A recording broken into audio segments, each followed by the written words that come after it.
Is this what Bayverse could have been?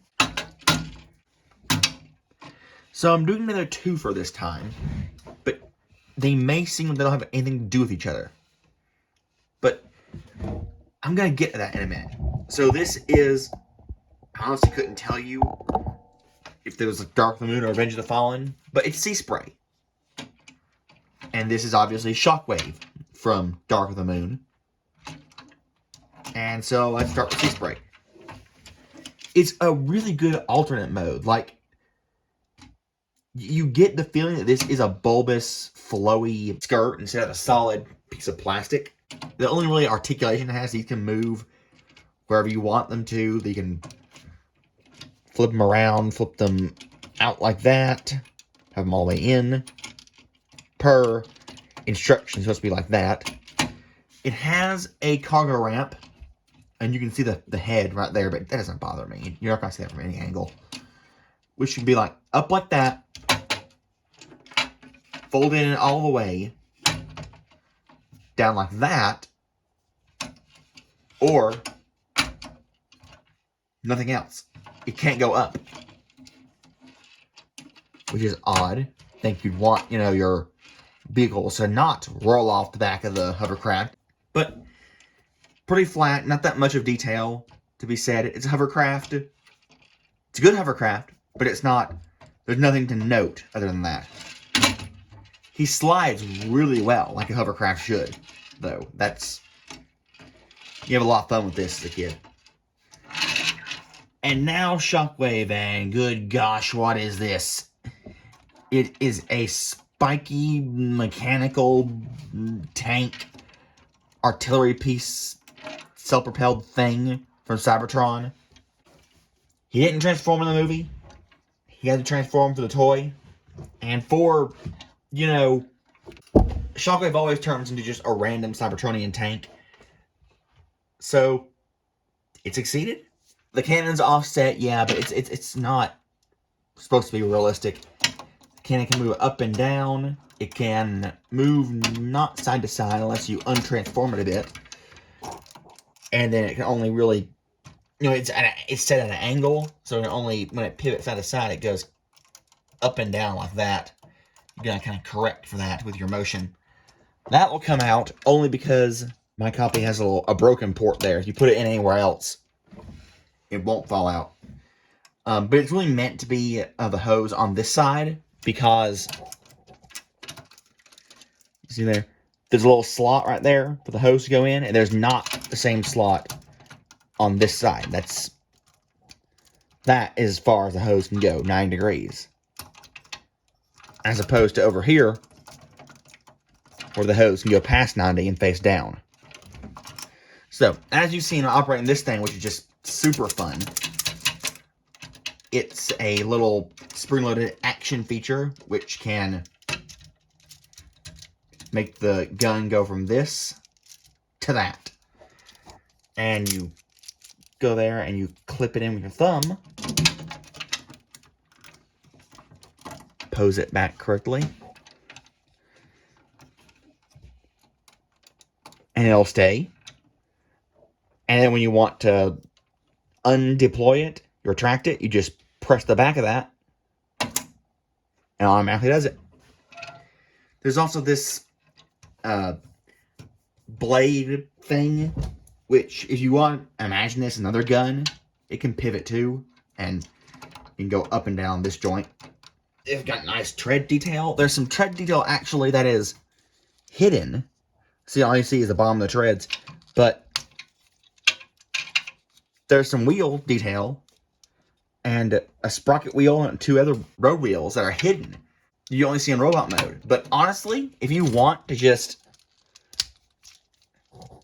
start the transformation of the legs at least and leave it like that, of course you're going to have to do something with this. That looks cool too, because it's spiky and, you know, it's just angular and sharp and weird and alien and mechanical.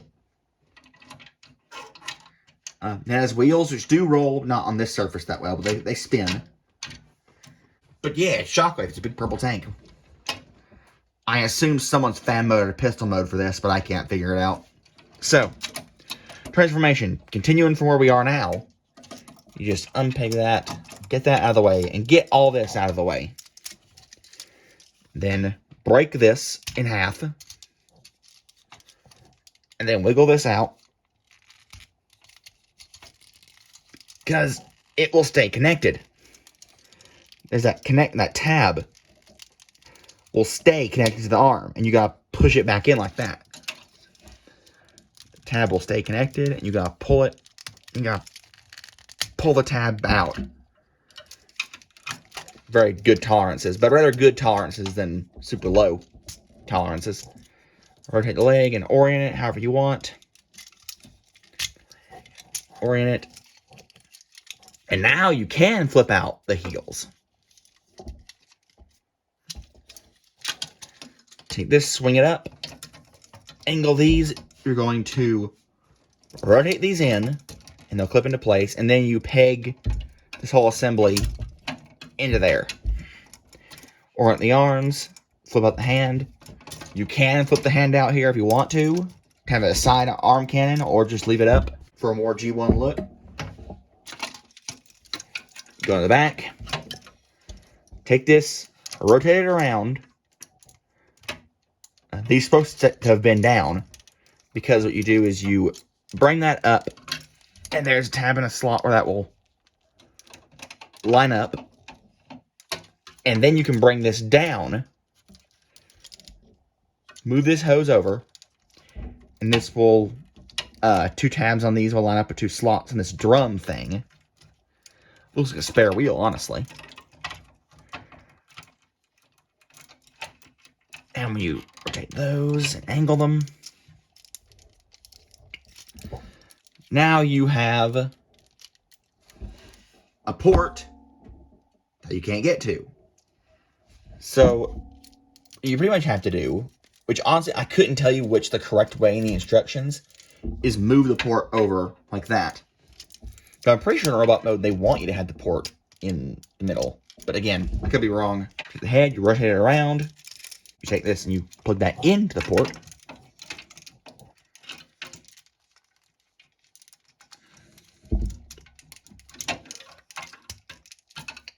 And there is Shockwave, famous for his escapades with Megatron to find the couch. So, I'll cover articulation separately. Together. Yes. Seaspray's articulation transformation is really satisfying. So you fold this down around all the way, and then and the legs, front part, unpeg it, and then you extend it at the knee joint, and then all of this is just rotated around. And then you flip down the heel, flip down the other heel, rotate this all the way around, and that forms a really cool looking leg. Then you bring all this up, which it foops into place. Time hasn't been the best to it, but back in the day it would tab into place more securely. Like now it just falls off, but back in the day it wouldn't. Ratchets are nice though. Still good ratchets. So you work on the top. You're going to take these parts and rotate them in, and then pop this kind of down and out. So you're going to kind of want to rotate this in a little bit, and then this can pop out. You're flexing things, which I don't really like, but whatever. You just fold this in and split that to reveal the head. Orient the arms however you want. Flip in these panels. Collapse that. Flip these up. So I'm doing flip these up. Collapse that, and then just collapse the backpack. And then rotate those up if you want. And he becomes a very clean robot. So articulation. Put him in the back for now. Okay, he'll fall down. Starting with Shockwave, it is limited a bit. He has good heel support. He has toe articulation and heel articulation for what it matters. Limited. But no ankle pivot. But his feet are sculpted in kind of a Magnus way. So he can't... He's always standing in an A-frame. But you can't even get the ratchets to make him stand straight. If I click this, the legs are splayed a bit. But if I click the ratchet in one, that leg's inward. So I click this ratchet in one, the legs, you know, they'd be intersecting. So it's impossible to get him to stand up, you know, perfectly straight. He has knee articulation, which should go just there, but in practice, you unpeg the transformation connection, and it becomes double jointed, which is, you know, that's fine. That's great. Full range forward, full range back, all the way out. On some strong ratchets, they don't sound the best. The arm's the problem, though. He's got gorilla arms. He does have rotating really high up the bicep. And the way... Oh, he also has 9 degrees articulation at the elbow. And for some reason, the shoulder pivot is at an angle. So, oh, he also move up his arms that far. So when you want to move the arm forward, it rotates that way instead of straight up. You gotta work with, because like that looks like his arm's facing straight forward, but when you rotate it down, it's off to the side. And when his arm's straight down, you rotate it up, and then it's angled in a bit. It's odd, like.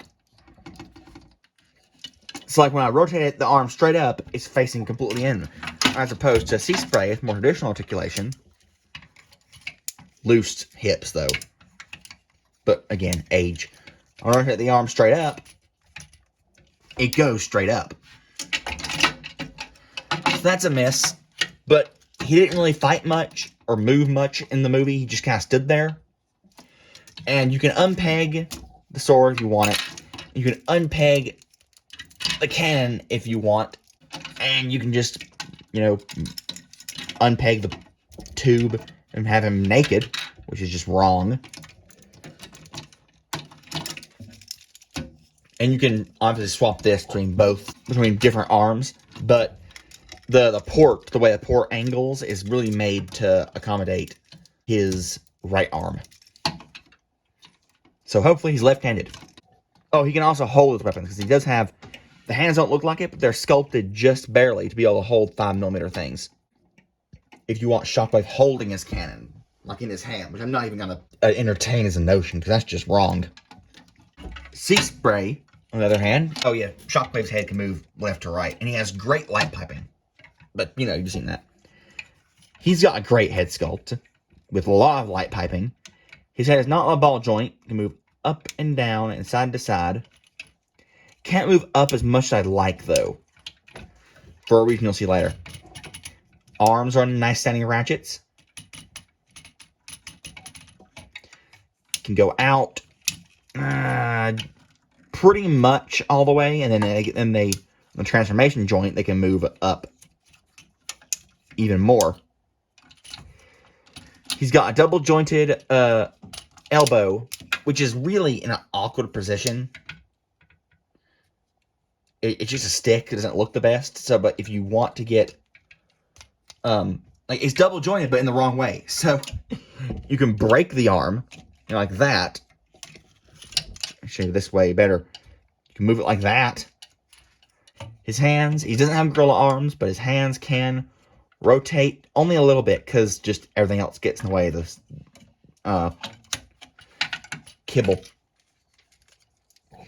He has, as you can tell, tons of articulation in his feet. You know, he has 9 degrees of bend at the knee, full articulation forward and back, aside from, you know, where the crotch gets in the way.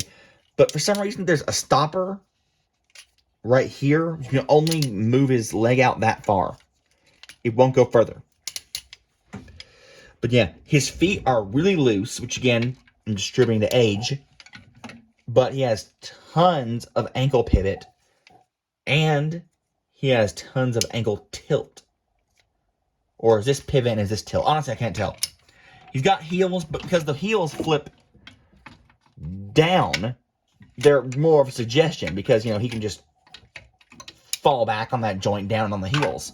They're just going to fold up in the transformation joint. And just mostly in practice, because again, he's so loose, which you can fix just by tightening up that screw, his legs will just fall down on the ankle pivot. He also has the one gimmick that you flip out. If you can, kind of tough, you don't have fingernails. You got to kind of do is flip the heel back in, then get the flippers out. But yeah, he has flippers for swimming. So you can get him into this guy was before the time of standports.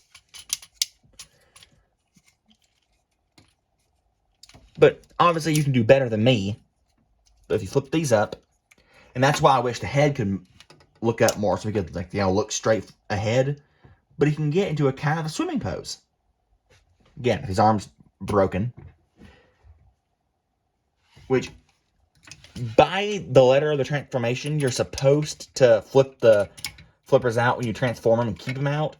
But I don't like the way that looks. It doesn't make sense. Like, he's not going to be walking around on land with flippers all the time. But what I mean when I say this is how Bayverse should have been, well, these are not one-to-one translations of the G1 design into 3D like the Nightverse movies are. They're not greebly more robotic versions of the G1 designs. However, they're recognizable. Seaspray, Shockwave, and Optimus Prime are some of the few Bayverse characters, and, you know, Seaspray wasn't even in the movie, that in vehicle and robot mode are recognizable. Like, you know, the Constructicons, they're recognizable because they're vehicle modes, but the robot modes are nothing like their G1 robot modes. These are interpretations of important stylistic cues from the character models in G1 to live action. This does not look, you can use Shockwave and Optimus Prime as examples. Bayverse Prime and Bayverse Shockwave do not look like the Nightverse Prime or Nightverse Shockwave. But Nightverse and Bayverse for Prime and Shockwave are both harkening back to G1. Nightverse very, very explicitly. G1 less so. You know, they check the major elements like, you know, color and the fact that Shockwave has the cannon and he has the face. With the horns, the one eye. And, you know, Prime in general, you know, his chest abs and the fact that he has a mouth plate and the iconic, you know, the ears. And he's mostly red and blue. That's why I think Bayverse should have been. Like, you look at Ironhide and Ratchet, and other than their vehicle modes, you can kind of guess, but they look like, I'm always thinking they look like bulldogs, you know, pugs with the shriveled up nose. These guys, though, without having to be already told what they are, a G1 fan would look at these and, you know, like, see these guys in the movie or in a trailer and wouldn't need it told explicitly to them. Oh, that's, they would just know. Oh, that's Seaspray and Shockwave. Same thing with Prime.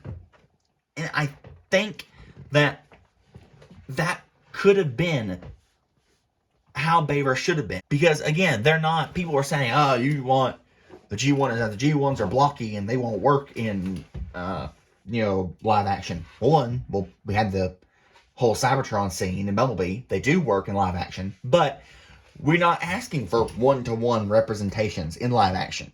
We're just looking for a character that is somewhat, if you squint, recognizable between different incarnations. As toys, Seaspray toy, really fun. I had a lot. Kids love bath toys, and I play with this in the bath as a kid a lot. You know, having him swimming and, you know, floating around the surface. He doesn't float, he sinks. But, you know, you grab it and you act like he's floating. Shockwave, he's cool. He's more of a display toy to look cool. Because that's all he did in the movie, too. He stood and menacingly, and he got dismembered by Prime.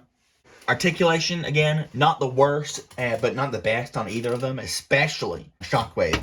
But Shockwave, his arms pretty much make any sort of posing null and void, because the gorilla arms and the odd angles.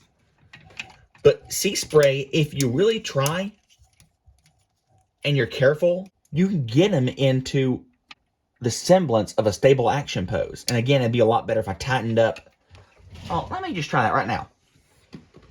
Okay, I may have been wrong about just tightening the screws. So I've tightened him as much as I can, and he's still pretty loose. The ankle pivot's a bit tighter. This motion is a bit tighter. So let's see. But you might need to just unscrew it, take it apart, and add some, you know, floor polish in there. Or I like to use his clear fingernail polish. There we go. And honestly, I found this is a secret, but really, his heels are rounded. So he wobbles on the heels. So what I like to do is I just fold the heel up, and that's a flat surface, and it limits, you know, he can't pivot anymore, but then he'll stay just fine. So really mistransform this guy if you want him to stay standing in any sort of sturdy position. But he looks dynamic that way. He has a presence. Oh, neither of them have waist joints, by the way. But I'm pretty sure that's obvious because of how they transform. As for Shockwave, the best action pose I can get him into, or the best pose at all other than standing still, is this. He doesn't have trouble standing. He just has trouble looking dynamic. And that requires moving the tube up from there to there so he can extend his arm all the way forward without the rubber pulling it down. Which still is kind of doing, you know. Yeah, you can get him into some poses. You can get him into a lot of despair poses. Like, you know, you can totally do IDW Shockwave looking at his hands. What have I done? Prime, destroy me! Remember me as I was. So if you want a live action Shockwave, get this, but just realize he's gonna be a display figure only. Not gonna be the most dynamic guy. But there are rumors of a Studio Series Bumblebee Nightverse Shockwave coming out. And that, I'm keeping this guy because he's a classic. He will always be remembered fondly for MGO skits.